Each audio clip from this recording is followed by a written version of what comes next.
Across the city tonight, people are mourning for two fallen heroes killed in the line of duty. Today, funeral arrangements were announced for Officer Wilbert Mora, who died from his injuries yesterday. His partner, 22-year-old Jason Rivera, died at the scene on Friday after they were ambushed during a domestic call.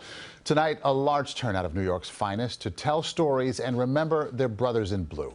Earlier today, a procession escorted Officer Mora's body to an Inwood funeral home. An NYPD police boat sprayed water as it traveled alongside the ambulance. CBS 2's Cory has the latest now from tonight's vigil. And tonight's vigil had one of the largest turnouts we've seen in recent days, where hundreds of people stood in front of the 3-2 precinct. Among those there were officers, firefighters, and neighbors, all of them listening to stories from those in the community impacted by the tragedy. And some of the stories came from the men and women in blue who knew both officers Jason Rivera and Wilbert Mora. Our two heroes, our two angels, and Wilbert and Jason. These men carried themselves with pride and they loved what they were doing.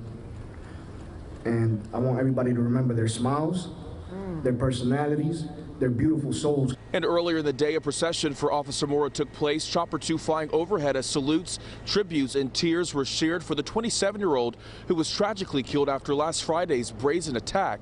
And perhaps one of the most touching moments was when Mora's motorcade passed within a block of the home of his fallen partner, Rivera. And a number of other officers also spoke this evening. We're putting together that part of the story for you, and we'll have it for you at 11. In Harlem, Cory, CBS 2 News. And JetBlue is offering free flights to relatives of officers Rivera and Mora to attend their funerals. The airline will also fly law enforcement officers who wish to pay their respects for free.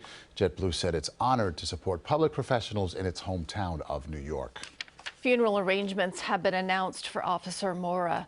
A wake will be held Tuesday at 1 o'clock at St. Patrick's Cathedral, and then his funeral is on Wednesday, also at St. Patrick's, beginning at 10 a.m. And tomorrow, the wake for Officer Rivera will be held at St. Patrick's at 1 p.m., and then his funeral mass is Friday at 9 in the morning. You can watch it live on our streaming service, CBS News New York, or on WLNY TV 1055. And for more on the lives of the two officers and how they're being remembered and honored, visit our website, cbsnewyork.com.